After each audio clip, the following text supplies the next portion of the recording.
Hello, my dear student. Welcome to eTalent. Learn anytime, anywhere. মই তোমালোকৰ গণিতৰ শিক্ষক চাৰুকমল বৰাল আৰু আমি এই গোটেই ক্লাছটোতে বুলি কৈছো আৰু ধৰা আমি কি কৰিম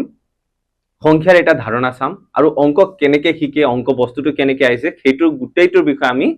আলোচনা কৰিম ঠিক আছে তো যদি আমি স্টাৰ্ট কৰো আমাৰ ভয়ৰ পৰা তেতিয়া মই বহুত যেতিয়া মই লৰা ছোৱালীৰ ওচৰত যাওঁ কিয়তে কয় অংকক লৈ এটা বহুত ভয় থাকে ঠিক আছে তো মই ট্রাই কৰিম তোমালোকক সেই ভয়টো আতৰ কৰোৱাৰ তোমালোকে ইতিমধ্যে ক্লাস 6 ত পাইছাই আৰু তোমালোকক যদি মই খুদু তোমালোকে অংক মানে কি বুজি পোৱা বা সংখ্যা মানে কি বুজি পোৱা গণিত মানে কি বুজি পোৱা তোমালোকৰ নিশ্চয় কিবা নহল কিবা এটাৰ উত্তৰ আছে সাগে হয় নে নহয় যদি মই তোমালোকক খুদু অংক কি তেতিয়া তোমালোকে কি উত্তৰ দিবা মই তোমালোকক যেতিয়া সংখ্যা কি কম তেতিয়া তোমালোকে কি উত্তৰ দিবা আৰু যেতিয়া তোমালোকক মই খুদিম গণিত বিষয়টো কি তোমালোকে কি উত্তৰ দিবা বা ধৰা তোমালোকে এতিয়া হয়তো উত্তৰ নাজানাও সাগে এই গুটেই চ্যাপ্টাৰত মই তোমালোকক জিটো কোৱেশ্চন এতিয়া খুদিলো সেই গুটেই কোৱেশ্চনছ খিটাৰ বিষয়ে আমি বিতংভাৱে কি কৰিম আলোচনা কৰিম যদি তোমালোকে কৰবাত বাৰু মই এনে তোমালোকক এটা গণিতৰ ধাৰণা দিব বিচাৰিছো তোমালোকক এনে যেতিয়া আমাৰ বৈজ্ঞানিক যুগ আৰম্ভ হল বৈজ্ঞানিক যুগ বুলিও নকওঁ যেতিয়া আমি ষ্টোন এজ পাৰ হৈ আহিলো আৰু আমি কি কৰিলো এটা বিকশিত যেটো আমাৰ মানৱ আছিলে যেতিয়া আমি মানুহৰ মগজুটো ক্ৰমান্বয়ে বিকাশ হৈছে বুলি কয় হয় নে নহয় তো যেতিয়া আমাৰ ক্ৰমান্বয়ে বিকাশ হৈ আছিল তেতিয়া প্ৰথমটো যেটো আমি ক'ব লাগিব অংকৰ ধাৰণাটো কেতিয়া আহিছিল যেতিয়া আমি বস্তুটো তুলনা কৰিবলৈ আৰম্ভ কৰিছিলো তুলনা মানে কেতিয়া কম এতিয়া ধৰা মই তোমাতকে ওখ তুমি মুতকে চাপৰ তুমি মুতকে 10 নম্বৰ বেছি পালা এইবোৰ হৈছে কি তুলনা তো প্ৰথম যেতিয়া আমি গণিতৰ যেটো ধাৰণা আহিছিল তুলনামূলকভাৱে আহিছিল পিছত এইটোকে লৈ গৈ আমি কিহত পাই গলো আকৃতিত পাই গলো এতিয়াতো দোকানৰ পৰা লৈ যদি তোমালোকে যি কোনোৱে চোৱা যি কোনো ক্ষেত্ৰতে নুচোৱা কিয় আমাৰ অংকৰ যেটো প্ৰয়োজনীয়তা সেইটো বহুত ভাবে দিনক দিনে আৰু বেছিহে হৈ আছে নহয় জানো তো আজি আমি আজিৰ পৰা আমি কি কৰিম আমাৰ যেটো সংখ্যা হয় বা যেটো আমাৰ ক্লাস 6 ৰ প্ৰথমটো চ্যাপ্টাৰ হয় তাৰ বিষয়ে আমি এটা কনসেপ্ট বা আমাৰ যেটো সংজ্ঞা হয় সেইটোৰ বিষয়ে জানিবলৈ যত্ন কৰিম ঠিক আছে তো আৰম্ভ কৰো চাইলো চ্যাপ্টাৰৰ নামটো হৈছে কি তোমালোকৰ সংখ্যা ঠিক আছে এতিয়া যেতিয়া সংখ্যা বুলি কওঁ সোৱা আমি প্ৰকৃততে যদি মই তোমালোকক ইয়াত মই কেইটামান বস্তু আনি দিও কেইটামান বস্তুত মই এতিয়া তোমালোকক কৈছো মই ইয়াত কি কৰিলো বক্স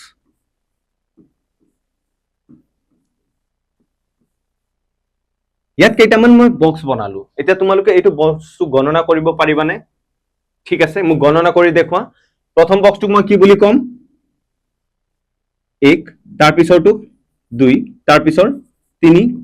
4 5 6 এনেকৈ মই কন্টিনিউ আগবাঢ়ি যাম নে নাযাম যাম তো সোৱা মই গণনা কৰিবৰ কাৰণে যেটো প্ৰথমটো সংখ্যা ললো সেই সংখ্যাটো কি বা যেটো অংক ললো সেই অংকটো কি এইটো হৈছে কি আমাক আমি কবলৈ গলে প্ৰথমটো যেটো মই ললো সেইটো হৈছে কি আমাৰ সংখ্যা আৰু এই সংখ্যা 1 2 3 4 এইটো হৈছে কি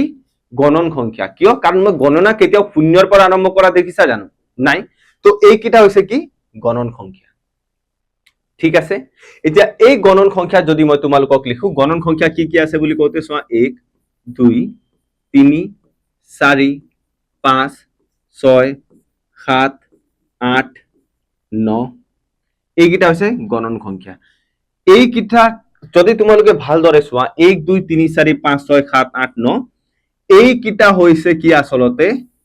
এইকিটা হৈছে মূলতে আমি অংক এইকিটা হৈছে অংক আৰু এই অংকৰ সহায়ত আমি কি কৰো বিভিন্ন সংখ্যা লিখো ঠিক আছে এইটো হৈছে সোৱা আমি ইয়াত কেইটা নম্বৰ ইউজ কৰিছো এটা দুটা তিনটা চাৰিটা পাঁচটা ছয়টা সাতটা আঠটা নটা ঠিক আছে আগতে আমি যেতিয়া আমি যেটো নাম্বার সিস্টেম বুলি কওঁ সেইটো ইয়াত কি হৈছে অধুৰা হৈ আছে ইয়াত কমপ্লিট হোৱা নাই কিয় কমপ্লিট হোৱা নাই ইয়াত এটা অংক নাই কোনোবাই ক'ব পাৰিবা মই ইয়াত কি অংক লিখা নাই কি লিখা নাই শূন্য সোৱা 1 2 3 4 5 6 7 8 9 আৰু এটা শূন্য আহি গল তো মই কি এই দুটাত তোমালোকক মই কি বুজাব বিচাৰিছো সোৱা যেতিয়াও মই তোমালোকক গণন সংখ্যা বুলি কম গণন সংখ্যা বুলি কোৱাৰ লগে লগে আমাক সংখ্যাটো যিহৰ পৰা গণনা আৰম্ভ হয় সেইটোৰ পৰাহে আমি আৰম্ভ কৰো তো যেতিয়াও মই তোমালোকক অংক কেইটা বুলি কম তোমালোকে কি কবা 10টা 1 2 3 4 5 6 7 8 9 আৰু এটা 0 এই গুটে এই অংক 10টাই মিলি কি কৈছে আমাৰ দশমিক যেটো তোমালোকে শুনিছা না দশমিক অংক এইটোৱে আমাৰ গুটে দশমিক সিস্টেমটোক আনিছে মানে 10টা অংকৰ দ্বাৰা আমি যিমানো ডাঙৰ সংখ্যা বা যিমানো সৰু সংখ্যা কি কৰিব পাৰো লিখিব পাৰো কিয়ৰ সহায়ত এই 10টা অংকৰ সহায়ত এই সিস্টেমটোক মই কি বুলি কম বা এই গণনা কৰা যেটো মোৰ ধাৰণা হয় সেইটোক মই কি বুলি কম দশমিক সিস্টেম বাট বুজি পালা ডেসিমেল সিস্টেম বুলি কয় ইংলিছত ঠিক আছে এতিয়া চোৱা মই প্ৰথমতে ইয়াত কি বুজি পালো গণন সংখ্যা শূন্যৰ পৰা আৰম্ভ নহয় গণন সংখ্যা আৰম্ভ হয় 1ৰ পৰা কিয় কাৰণ আমি গণনা সদায় কিহৰ পৰা আৰম্ভ কৰো 1ৰ পৰা আৰম্ভ কৰো ঠিক আছে তাৰ পিছত আমি আৰু এটা কথা দেখা পালো এটো জাস্ট ধাৰণা হে তাৰ পিছত আমি কি দেখা পালো এই সংখ্যা লিখিবলৈ মোক কি লাগিব কেইটামান অংক লাগিব এই অংক 10টা থাকে কি কি হয় ইয়াত মই লিখিয়ে দিলো এই অংকৰ সহায়ত কি কৰিব পাৰো মই যিমানো ডাঙৰ সংখ্যা হওক বা যিমানে সৰু হওক অংক বা সংখ্যাটো মই কি কৰিব পাৰো লিখিব পাৰো ঠিক আছে এতিয়া আমি ইয়াৰ পৰা পাতনিটো ষ্টাৰ্ট কৰিব পাৰো ঠিক আছে ইয়াত কৈছে আগৰ শ্ৰেণীত আমি ডাঙৰ সংখ্যাবোৰৰ বিষয় পাই আইছো কুটিলৈকে সংখ্যাবোৰ লিখা আৰু পঢ়াৰ নিয়মবোৰ পাই আইছো তোমালোকে আগৰে পৰা কি পাই আছা কুটিলৈকে সংখ্যা কিটাক পাই আইছা ঠিক আছে ভাৰতীয় আৰু আন্তৰ্জাতিক পদ্ধতিত সংখ্যাবোৰ কিদৰে লিখিব আৰু মাতিব লাগে ডাঙৰ সংখ্যাৰ তুলনা যোগ বিয়োগ পূৰণ হৰণ আদিৰ বিষয়ে আমি শিকি আইছো তোমালোকে ইয়াৰ আগৰ ক্লাছতো যোগ বিয়োগ পূৰণ হৰণ তাৰ বিষয়ে কিবা নহলে কিবা এটা ধাৰণা পাই আইছা ঠিক আছে এই পাঠটোত আমি আগতে পাই অহা ধাৰণাসমূহৰ পুৰণা মানে কিবা পুৰণালোচনাও কৰিম আমি কি কম ৰিভিজন কম আমি আকৌ এবাৰ আলোচনা কৰিম গোটেই বস্তুটো আৰু কিছু বিস্তৃত ৰূপত তোমালোকে যেটো ক্লাস 5ত পাইছিলা খালি ইয়াতকে কি হ'ব ক্লাস 6ত অলপ বস্তুটো ডাঙৰ হৈ যাব বা বাঢ়ি যাব তাতকে বেছি একো নহয় তোমালোকে পুৱা কথাখিনিকে পাই থাকিবা কিন্তু আৰু অলপ কোৰ কনসেপ্টৰ লগত আৰু অলপ ডেপথত যাব লাগিব আৰু অলপ তোমালোকে গভীৰতাত যাব লাগিব ঠিক আছে প্ৰথম যেটো আমাৰ কথাটো হৈছে অংক এইটো মই জাস্ট তোমালোকক ইয়াত বুজাই দিছিলো আৰু সংখ্যাংক মই তোমালোকক এবাৰ বুজাই দিছো ঠিক আছে এতিয়া আমি ডেফিনেশনটো এবাৰ চাও প্ৰথমটো হৈছে কি ডিজিট ডিজিট বা অংক সংখ্যা লিখিবলৈ যিবোৰ চিহ্ন এইবোৰ আসলতে একোটা চিহ্ন হে মই এতিয়া যদি আগৰ মানুহ কিটাই 1 টুক এনেকা নিলিখি যদি এনেকা কোৱেশ্চন মাৰ্ক লিখা হলে আমাৰ কাৰণে এতিয়া 1 এই কোৱেশ্চন মাৰ্ক হলে হয় এটো এটা প্ৰতীক হয় 1 ও এটা কি হয় চিহ্ন হয় প্ৰতীক হয় হি কি খুজাইছে এই সোয়া এই প্ৰতীকটোৱে কি খুজাইছে বুলি কওতে এটা থকা বুজাইছে এই প্ৰতীক যেটো আমাৰ এইটো প্ৰতীক হয় সেই প্ৰতীকে কি বুজাইছে এটা বুজাইছে যেতিয়া আমি 2 লিখিম কি বুজাবো দুটা বুজাবো বুজি পাইছে এইবোৰ একোটা প্ৰতীক হয় যাৰ ভ্যালুটো যদি মই কওঁ যাৰ মূল্যটো যদি মই কওঁ তেতিয়া 2 1 সেইকিটা বুজাই আছে বুজি পাইছা সেই কাৰণে আমি কি কৈছো অংক লিখিবলৈ যিবোৰ চিহ্ন বা প্ৰতীক যিবোৰ সংখ্যা লিখিবলৈ যিবোৰ প্ৰতীক ব্যৱহাৰ কৰো সেইবোৰক আমি কি বুলি নাম দি দিছো অংক সেইবোৰক মই কি নাম দি দিছো অংক বুজি পালা ঠিক আছে পিছত আমি যেতিয়া প্ৰশ্ন কৰিম তেতিয়া তোমালোকক আৰু ভালদৰে এইবোৰ ক্লিয়াৰলি বুজি পাই যাবা ঠিক আছে এতিয়াৰ কাৰণে তোমালোকে বুজি পোৱা অংক হৈছে কি সংখ্যা লিখিবলৈ ব্যৱহাৰ কৰা প্ৰতীকসমূহ ঠিক আছে ইয়াত দিয়া আছে সোয়া 527 এই সংখ্যাটো লিখিবৰ কাৰণে আমি 5 2 আৰু 7 এই তিনিটা প্ৰতীক কি কৰিলো ব্যৱহাৰ কৰিলো যাক আমি কি নাম দি দিলো অংক বুলি নাম দি দিলো ঠিক আছে দশমিক পদ্ধতিত ইয়াত সোয়া দশমিক পদ্ধতি মানে এইটো এই 10টা সংখ্যাৰ দ্বাৰা আমি যেতিয়া কিবা এটা সংখ্যা লিখিম এই 10টা অংকৰ দ্বাৰা যেতিয়া কিবা আমি এটা সংখ্যা লিখিম সেই সংখ্যাক আমি কি কম আমি কম ডেসিমেল সিস্টেম বা দশমিক পদ্ধতি বুজি পালা এই 10টা অংকৰ দ্বাৰা যদি তোমালোকে এটা কি লিখিব পাৰা সংখ্যা গঠন কৰিব পাৰা সেই সংখ্যাৰ গঠন কৰাৰ যেটো আমাৰ পদ্ধতি হ'ব তাক আমি কি পদ্ধতি বুলি কম দশমিক পদ্ধতি বুলি কম ঠিক আছে ইয়াত আমি অংক লিখি দিলো ঠিক আছে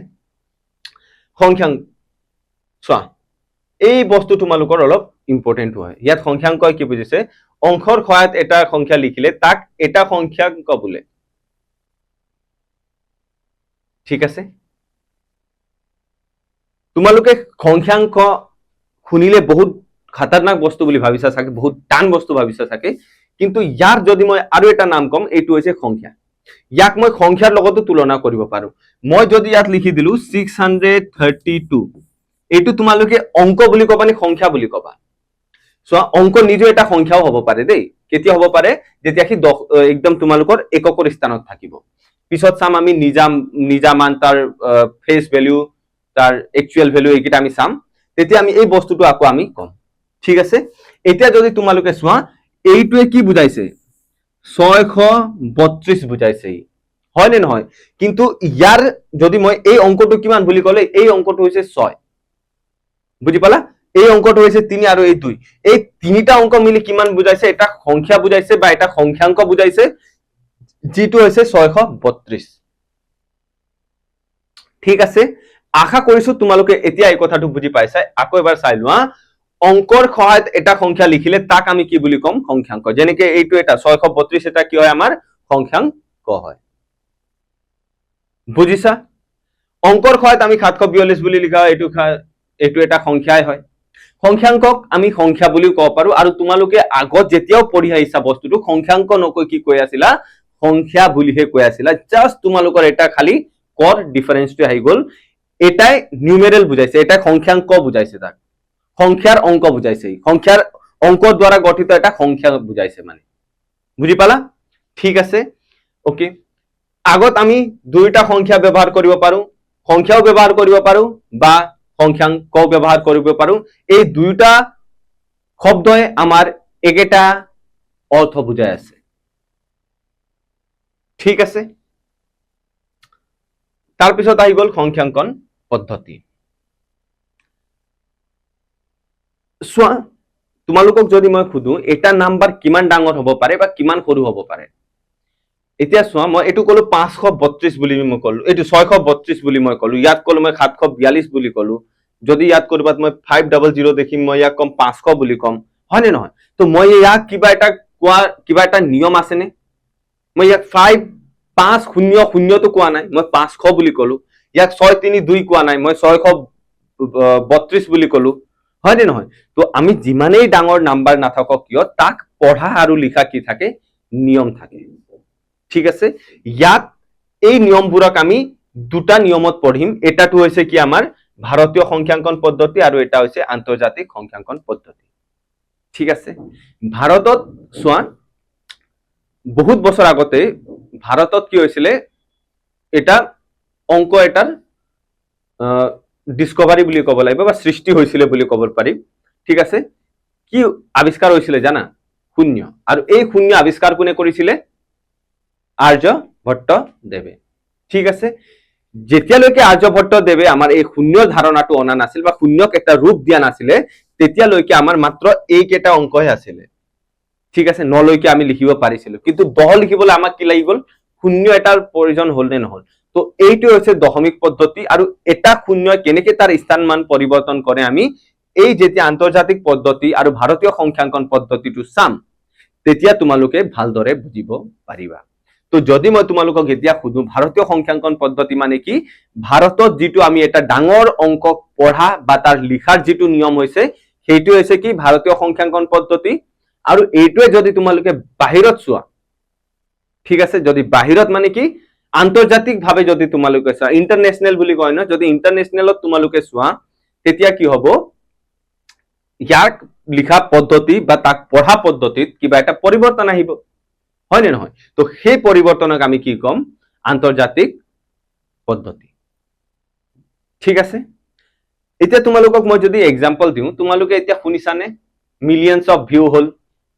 মিলিয়নছ অফ ভিউ আহিছে তেখেতৰ। এইটো ইউটিউব, এতিয়াতো সবেই জানাই, হয় নে নহয়? যদি মই তোমালোকক সুধো, ভুৱন মামৰ কেইটা ইউটিউব মানে ভিডিঅ'জত কিমান লাইক আছে, হয়তো কিছুমানে ক'বও পাৰে, হয়নে? আজিকালি সবৰ হাততে মোবাইল থাকে, তো সকলোৱে জানে, হয় নে নহয়? তাত তোমালোকক কয় নে 1 মিলিয়ন কমপ্লিট হৈ গ'ল, মোৰ 10 মিলিয়ন কমপ্লিট হৈ গ'ল। এই মিলিয়নছ যিটো আছে, বিলিয়নছ যিটো আছে, সেইটো একচুৱেলি কাৰ চিষ্টেম হয়? আন্তৰ্জাতিক চিষ্টেম হয়। এতিয়া মোৰ 2 লাখ ভিউজ হৈ গ'ল, মই 3 লাখ মোৰ ভিউজ হৈ গ'ল যদি মই কম, তেতিয়া মই কি কম? তাক মোৰ ভাৰতীয় পদ্ধতিত মই পঢ়িছো বুলি কম। ঠিক আছে? চোৱা, এতিয়া তোমালোকক ইয়াক এটা উদাহৰণ দিয়া হৈছে। ঠিক আছে? এই উদাহৰণটো মই তোমালোকক এতিয়া নহয় অলপ পিছত বুজাম কিয় পিছত বুজাম আমি প্ৰথমত পদ্ধতিটো কেনেকে লিখি সেইটো চাই লওঁ ঠিক আছে মই আহিম আকৌ ভাৰতীয় পদ্ধতিত আমি এতিয়া প্ৰথমত এইটো বস্তু চাম চ এইটো বহুত এতিয়া তোমালোকে এইটো ওপৰৰ পাৰ্টটো আমি অলপ পিছত চাম তোমালোকে এই কথাটো মনত ৰাখা এইটো কথা মনত ৰাখা চোৱা তিনিটা ঠিক আছে তাৰপিছত কমা তাৰপিছত দুটা তাৰপিছত কমা তাৰপিছত দুটা এনেকে গৈ থাকে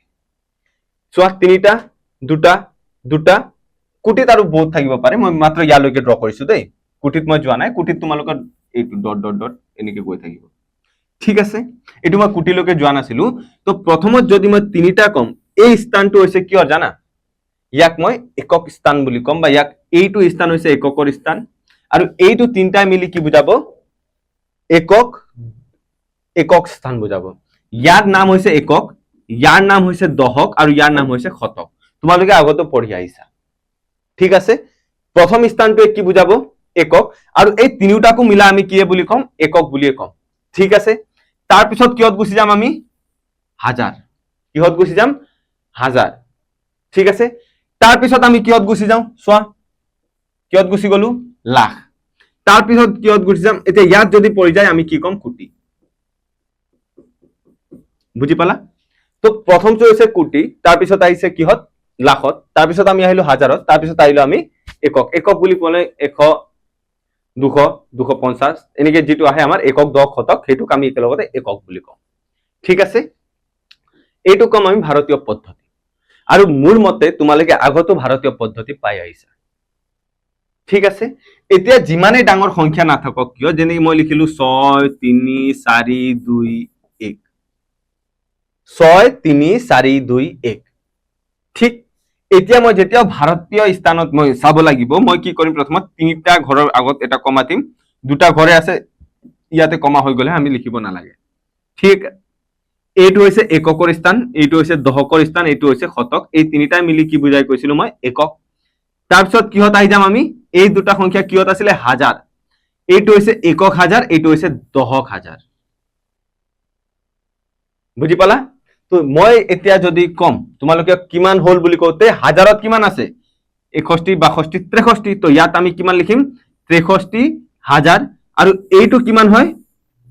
421 তো এনেদৰে যেতিয়া আমি পঢ়ো সেইটোক আমি কি কম ভাৰতীয় পদ্ধতি বুলি কম আমি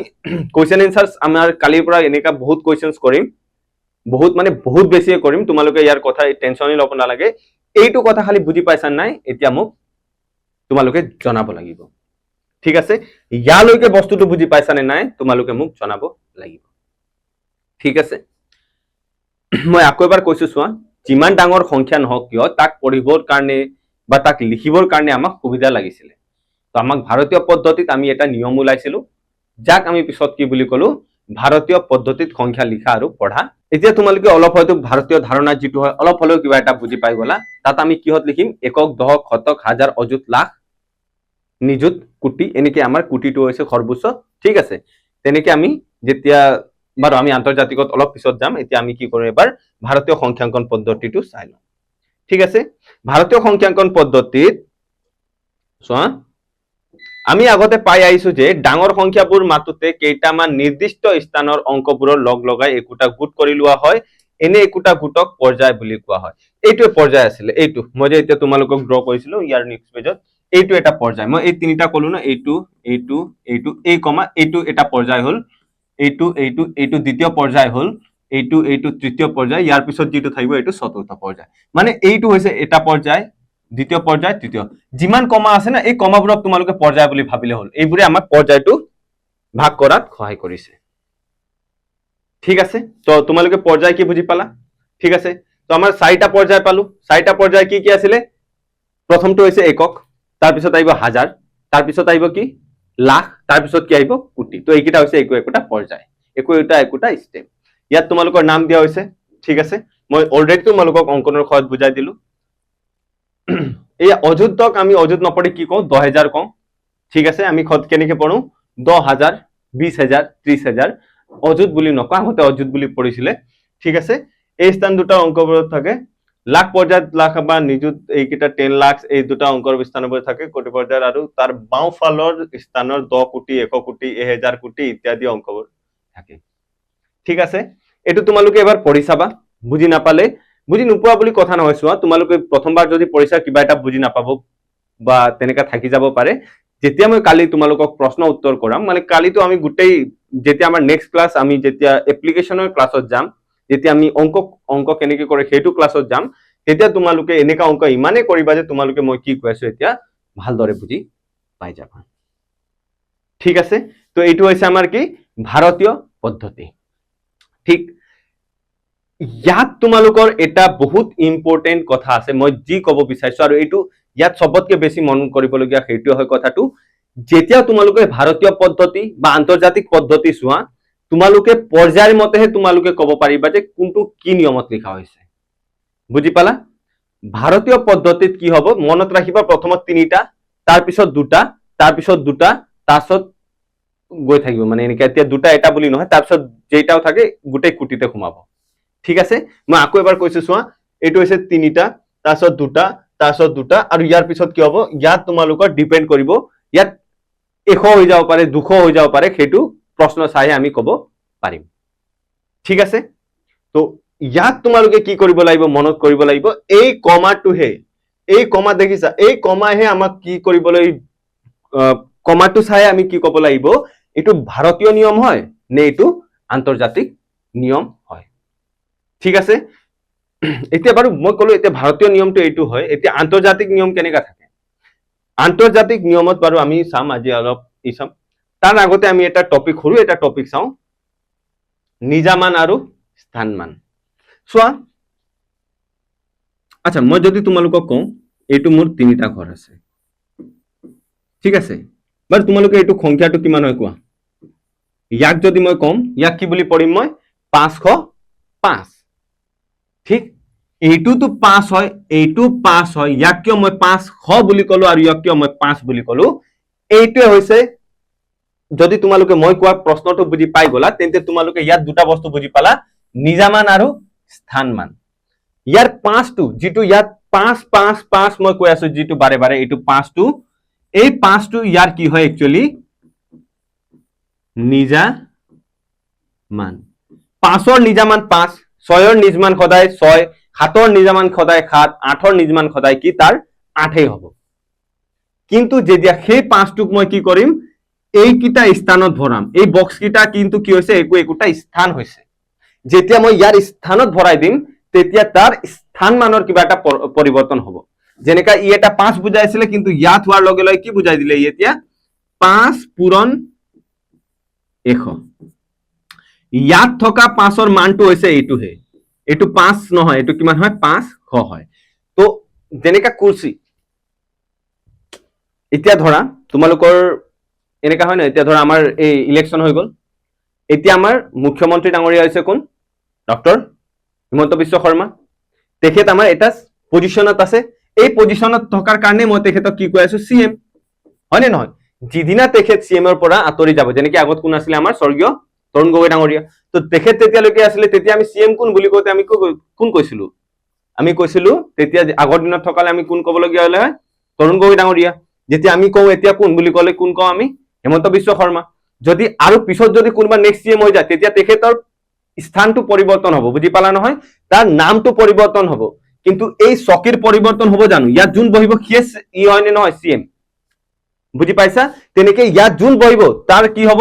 100 গুণ বাঢ়ি যাব এতিয়া কথা নাই যেনেকে এতিয়া 5 আছে ইয়াত 500 হৈ গল যদি ইয়াত মই 603 লিখা হলে এটো কিমান হৈ গলে ইয়াৰ কিমান মান হৈ গলে হয় 6 এর খলনি কিমান হৈ গলে 600 হৈ গলে হয় বুজি পালা 5ৰ যেটো তাৰ নিজৰ মান আছে সেইটোক মই নিজা মান বুলি কম যেতিয়া সেই 5টো কোনবা এটা স্থানত পৰাৰ কাৰণে কি হ'ব তাৰ মানটো কম বা বেছি হৈ যাব তেতিয়া মই তাক কি মান বুলি কম স্থান মান বুজি পালা ঠিক আছে বা তোমালোকে ধৰা এনেকা হয় না কেতিয়াবা কোনবা শিক্ষকে তোমালোকক আজি অংক পঢ়াই আছে কালি তেখেতক ধৰা কৰবা বেলেগ এটা স্কুলত গুছি গল বা তেখেতে বেলেগ ফালে পোস্টিং হৈ গল তেতিয়া কিন্তু তাত আহি নতুন এজন ছাৰে খুমাব তো তেতিয়া আগৰ ছাৰ আৰু এইজন ছাৰৰ মাত্ৰ নাম পৰিৱৰ্তন হ'ব কিন্তু শিকাব দুইজনে অংক হয় নে নহয় তো তেনেকৈ এইকিটা একোটা স্থান হয় তাত যোনটো নাম্বাৰ পৰিব সি য'ত পৰিছে এতিয়া ইয়াত যদি ইয়াত সোমাই গ'লে ইয়াত 10 গুণ বাঢ়িলে হয়, যদি দ্বিতীয় স্থানত থকা হলে কিমান গুণ বাঢ়ি গ'লে হয় 10 গুণ বাঢ়িলে হয়, প্ৰথম স্থানত একক থাকে তো ইটো নাবাঢ়ে, দ্বিতীয়ত 10 গুণ বাঢ়িলে হয়, তৃতীয়ত 100 গুণ বাঢ়িলে হয়, তাৰপিছত 1000 গুণ বাঢ়িব, তাৰপিছত 10000 গুণ বাঢ়িব, তাৰপিছত কিয়ত যাব হাজাৰৰ পিছত লাখত যাব, তাৰপিছত 10 লাখত যাব, তাৰপিছত কোটিত যাব। তো এইটো হৈছে আমাৰ ভাৰতীয় পদ্ধতি। আশা কৰিছো তোমালোকে এতিয়া এই দুটা কথা কি, আৰু এইটো বহুত ইম্পৰ্টেন্ট দেই, তোমালোকৰ পৰীক্ষাত বা তোমালোকৰ পিছত যদি প্ৰশ্নও পাবা, নিজামান আৰু স্থানমানৰ ভেলুৰ ওপৰত তোমালোকে প্ৰশ্নও পাবা। ঠিক আছে, ভাৰতীয় সংখ্যাংকন পদ্ধতিত এটা সংখ্যা এটাত প্ৰতিটো অংকৰে নিজামান আৰু স্থানমান। নিজামান মানে কি, তাৰ নিজৰ ভেলু, যেনেকে মই 5 স্থান মানে কোনটো স্থানত আছে তাৰ কাৰণে সেই ভেলুটোৰ মান কিমান, তাক মই কি কম, স্থানমান ভেলু থাকে। এটা অংক সংখ্যাটোৰ যি স্থানতেই নাথাকক কিয় তাৰ নিজামান সদায় একেই থাকে। এইটো এটা মন কৰিবলগীয়া আৰু কথা, এইটো এটা বহুত মন কৰিবলগীয়া কথা। তোমালোকৰ গোটেই এইটো মানে যেতিয়া মই তোমালোকক এনেকে বক্স বনাই গলো ন, এইকেইটা মই একোটা মান দিলো, এই গোটেই বক্সত মাত্ৰ এনেকুৱা এটা মাত্ৰ স্থান আছে য'ত নিজামান আৰু স্থানমান একে হ'ব। কোনটো স্থান,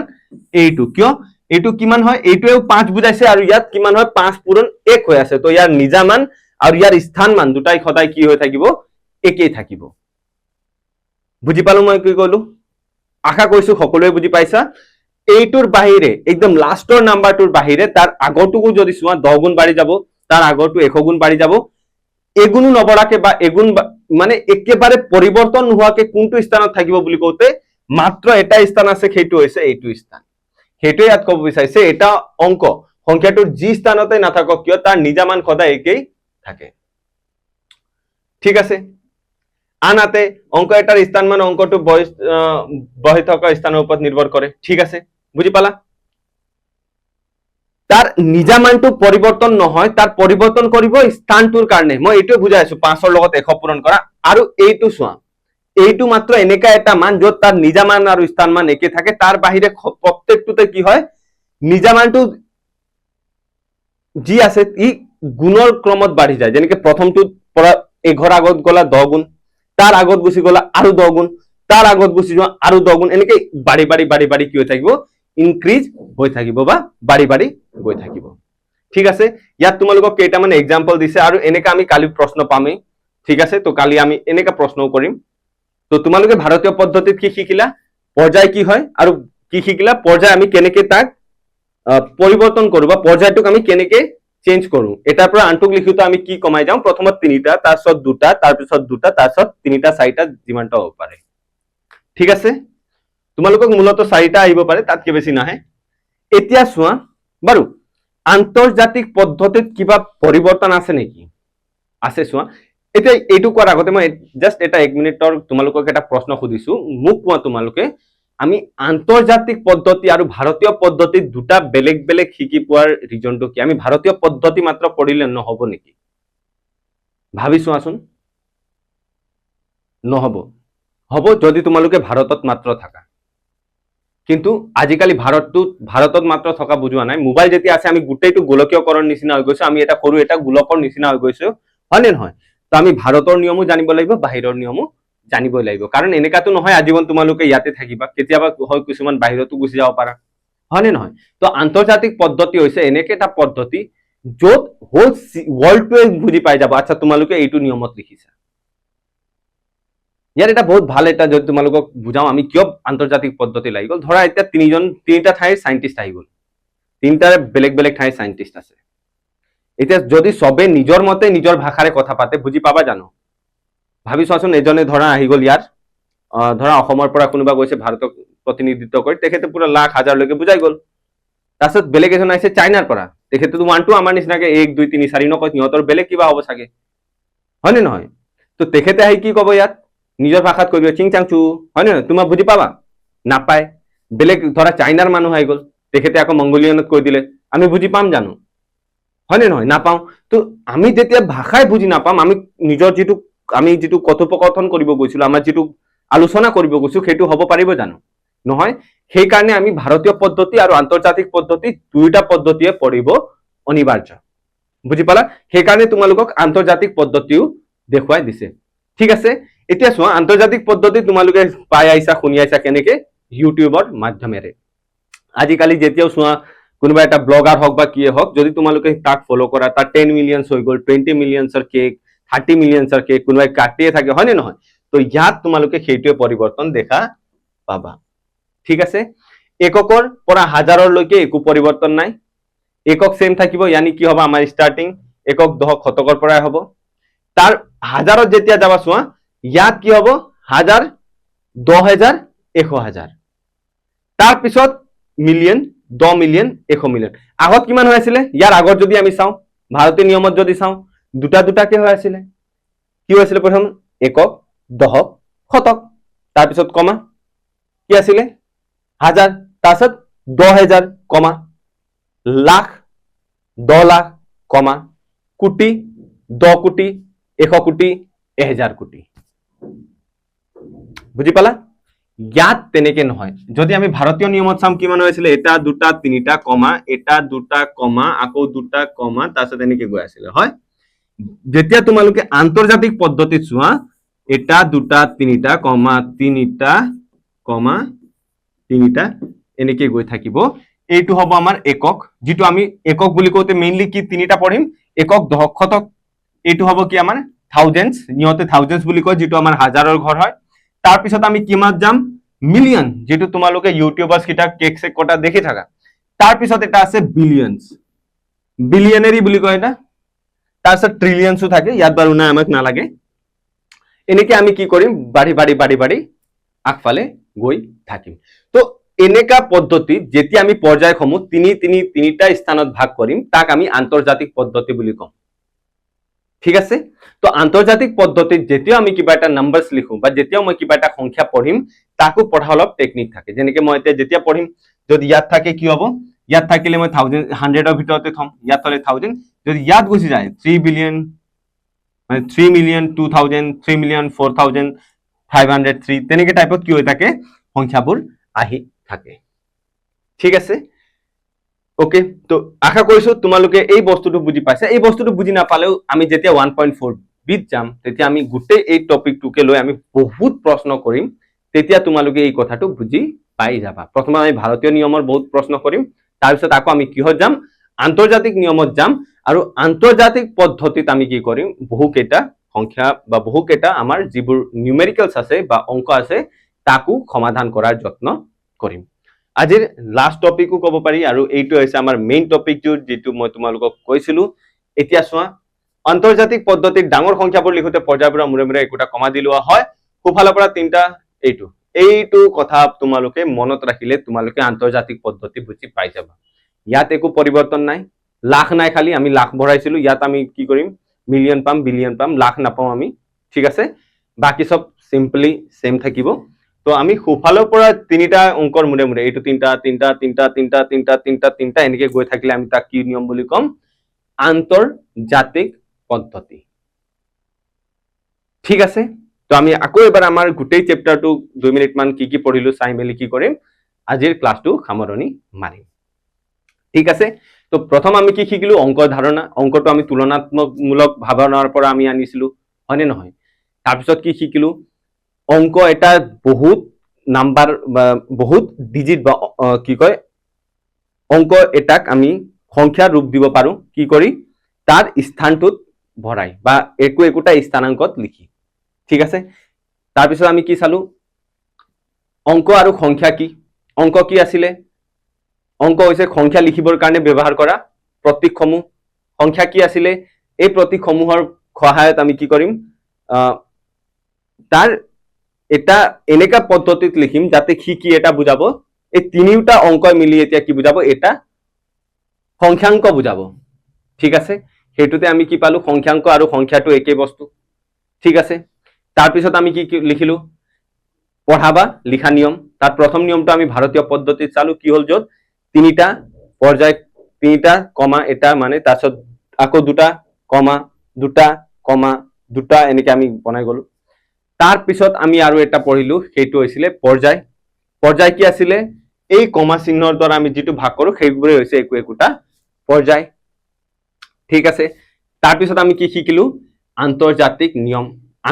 নিয়মত প্ৰথম কথা আমি কি শিকিলো ইহঁতক আমি ভাৰতীয় পদ্ধতিৰ পৰা কি পৃথক আছিলে আগতে আমি তিনিটা দুটা এনেকে লৈ গলো ইয়াত আমি কি কৰিম তিনিটাকে ভাগ কৰি লৈ যাম ইয়াক একক থাকিব তাৰপিছত কি থাকিব হাজাৰ থাকিব তাৰপিছত কি থাকিব মিলিয়ন থাকিব তাৰপিছত কি থাকিব বিলিয়ন থাকিব তাৰপিছত ট্ৰিলিয়ন এনেকে গৈ থাকে যেটো এতিয়া আমাক নালাগে ঠিক আছে মাই ডিয়াৰ ষ্টুডেন্ট তো ইমানতে আমাৰ আজি যেটো কনসেপচুৱেল ক্লাস আছিলে চেপ্টাৰ নম্বৰ 1 যত 1.a আৰু 1.0 আমাৰ সেকেন্ড টু আছিলে দুটা অনুশীলনীৰ ইমানবোৰ কথা গম পালে আমি অনুশীলনীটো ভালদৰে পঢ়িব পাৰো ইয়াৰ উপৰি আমি যিবোৰ প্ৰশ্ন পাম এতিয়া আগত সেই প্ৰশ্নসমূহ কি কৰিম কালিৰে পৰা উত্তৰবোৰ উলোৱাৰ যত্ন কৰিম তোমালোকৰ হোমৱৰ্ক হৈছে তোমালোকে এই চেপ্টাৰটোক এবাৰ ভালদৰে পঢ়ি চাই লবা ঠিক আছে সকলোৱে পঢ়িবা বুলি আশা ৰাখি আজিৰ ক্লাছটো ইমানতে সামৰি মাৰিলো বাই বাই